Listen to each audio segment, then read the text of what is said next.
Kami dari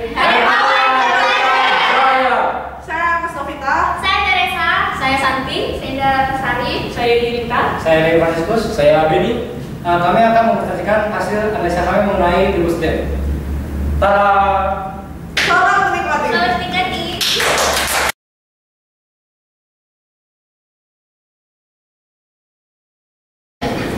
Ya, sebelumnya saya akan menjelaskan dulu sama teman saya tentang kenapa sih kita bikin market tuh bentuknya kayak gini gitu.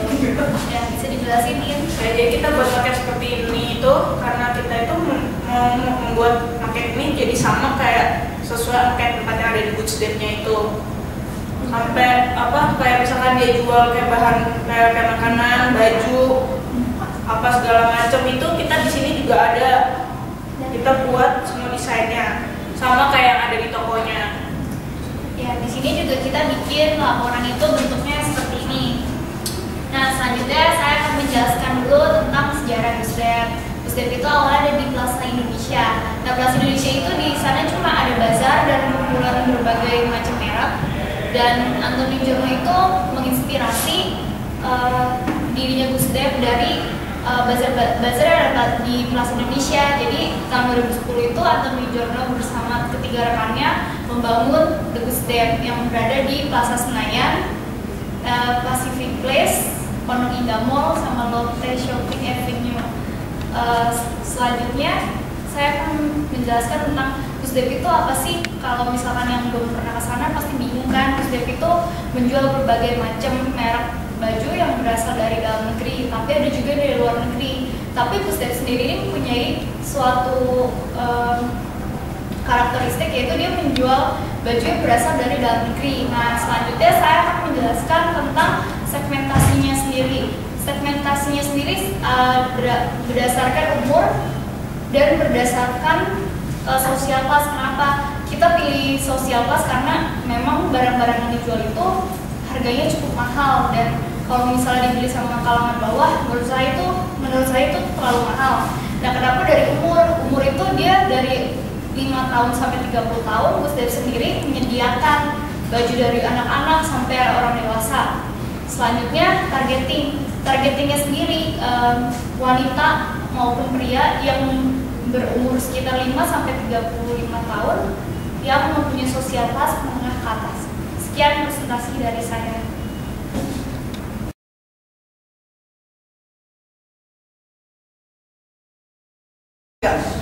Jadi selanjutnya saya akan menjelaskan tentang positioning dari DeGusDev. DeGusDev itu punya positioning lifestyle department store yang maju dan tampil dengan brand-brand lokal, tetapi mereka brand-brand lokal ini berkelas global. Next. Nah, selanjutnya SWOT dari DeGusDev. Dari internal itu ada strength dari DeGusDev ini adalah mereka tampil dengan desain cafe serta bistro sekaligus dalam satu tempat. Kemudian mereka mempunyai website online, jadi kita bisa belanja lewat website ini. Nah, terus tadi seperti yang saya jelaskan, desainnya cafe dan bistro. Nah, kemudian dari internalnya itu ada weakness. Weakness itu DeGusDev itu cuman baru ada di Jakarta doang. Nah, kemudian brand awareness-nya mereka itu masih kurang. Jadi kalau misalnya ditanyain, orang masih bertanya-tanya itu DeGusDev apaan. Nah, terus opportunity-nya mereka kan tampil dengan brand-brand lokal dan berkelas global. Nah, hal ini didukung oleh pemerintah yang mengeluarkan kampanye kalau kita harus mencintai produk Indonesia. Terus tren fashion sendiri di Indonesia sekarang lagi berkembang pesat.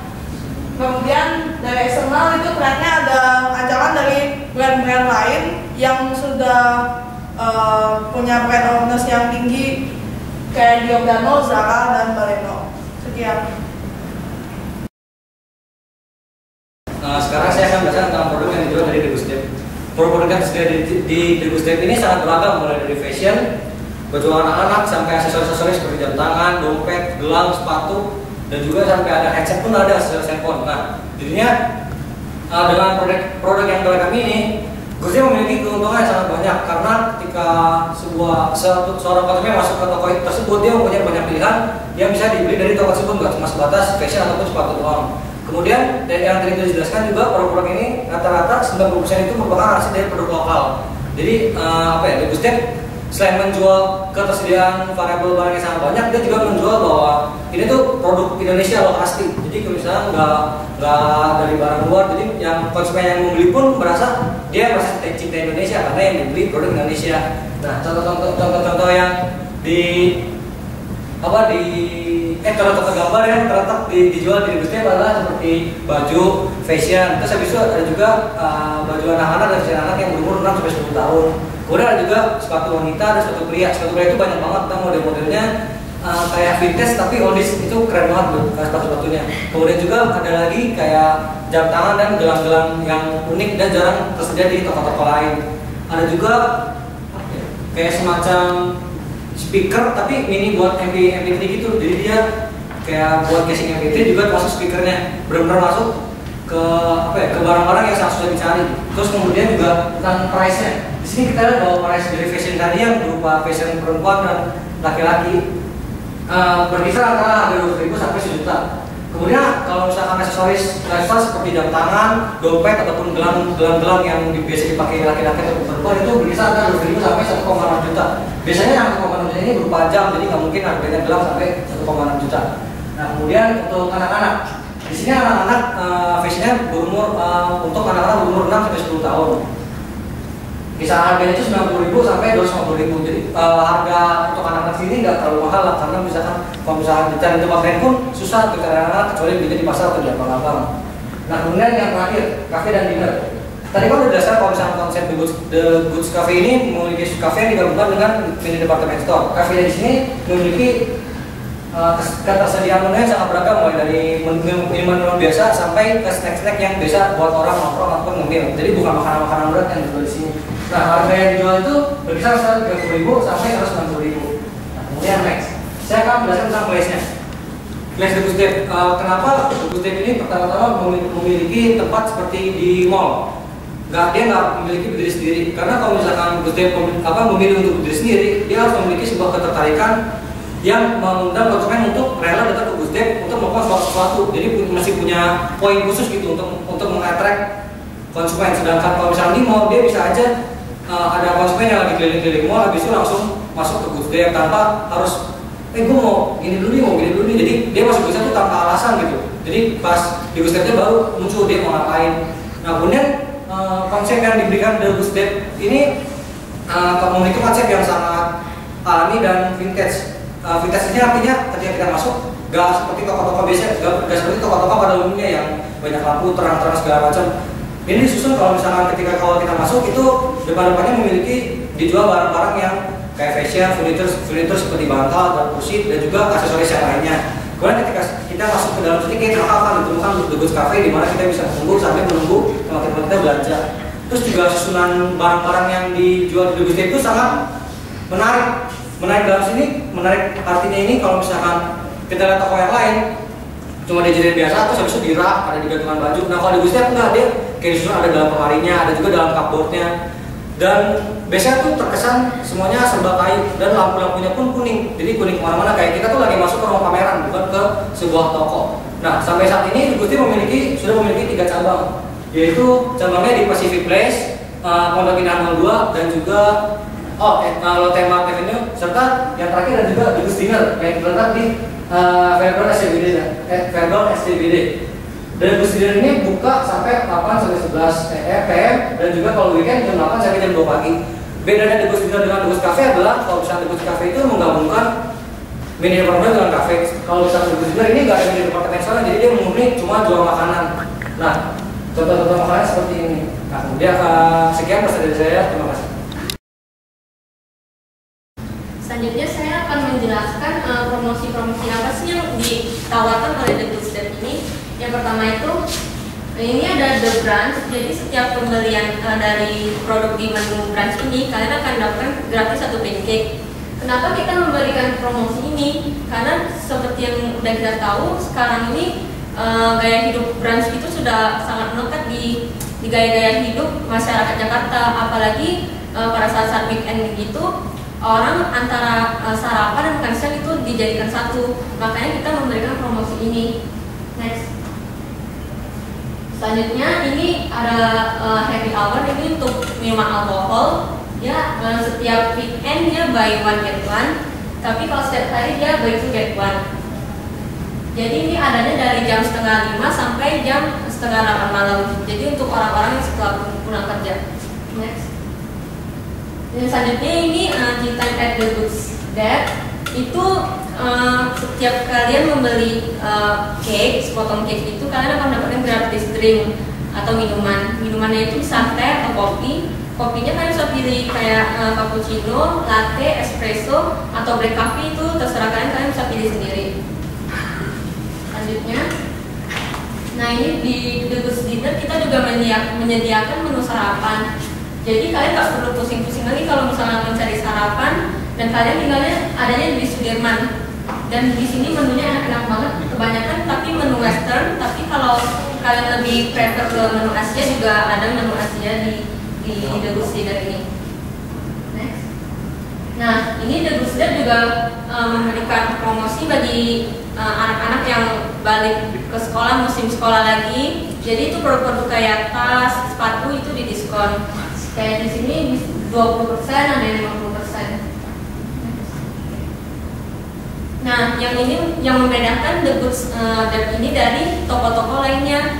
Kalau toko lain cuma menyediakan midnight sale, di The Goods Dep itu juga ada midnight sale. Selain di tokonya, dia juga menyediakan di websitenya. Dan di websitenya ini lebih panjang waktunya, yaitu 58 jam. Jadi kalau kalian lagi males keluar untuk ke midnight sale, kalian bisa belanja online di sini. Dan di sini free shipping juga atau bebas ongkir untuk wilayah Jabodetabek. Sekian penjelasan saya. Terima kasih. Nah, selanjutnya saya akan membahas marketing plan dari The Goods Dep. Nah, tahapan pertama kami akan masuk ke sosial media, dan selanjutnya kami akan masuk ke iklan di majalah dan radio, dan kami akan mengadakan event dan promotion.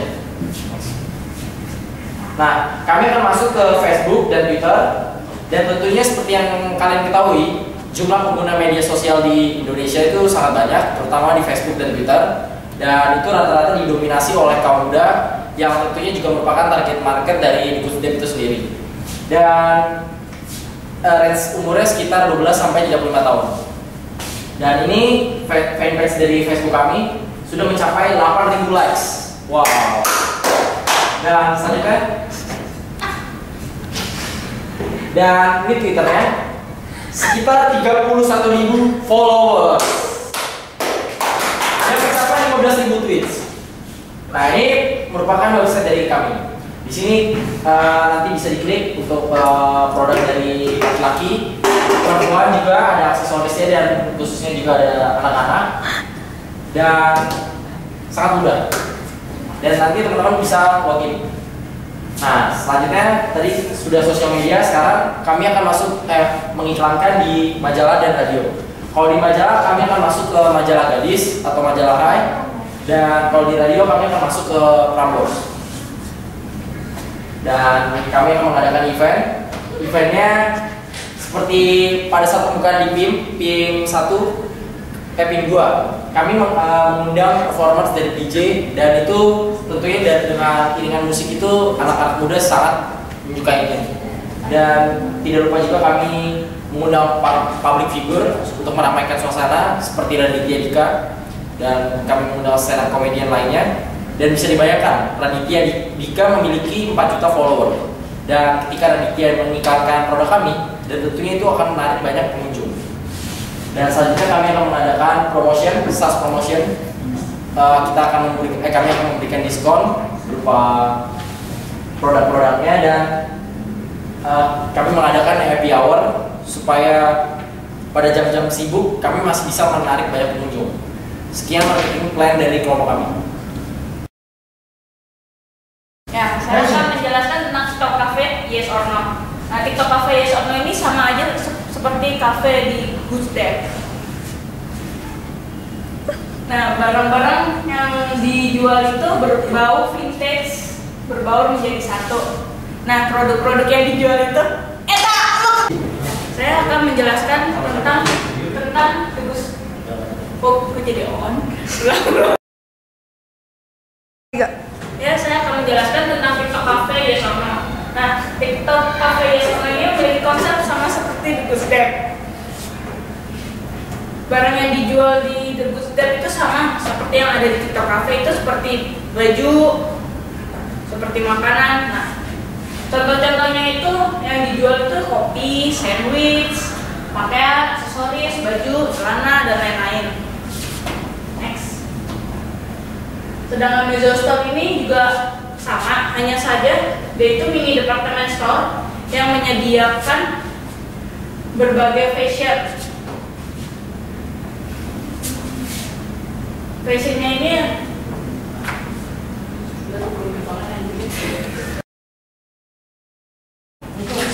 Selanjutnya ada kompetitor Bootstrap, yaitu dari Waka.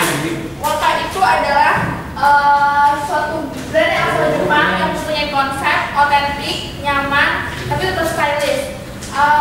Waka tersebut terinspirasi dari budaya Jepang. Di sana terdapat makanan, minuman, dan dessert ala Jepang juga. Next, dessert Waka Cafe ini terletak di Central Park, Jakarta. Nah, next, Kak. Selanjutnya adalah Wildlife Project and Fabric Eatery. Store ini mengusung konsep unik dengan memadukan unsur kuliner dan fashion. Di Fabric Eatery ini terdapat makanan dari Asia hingga Western. Dan Wildlife Project-nya itu menjual brand-brand lokal banyak yang terdapat di Wildlife Project. Wildlife Project terdapat di Jalan Riau Bandung nomor 15.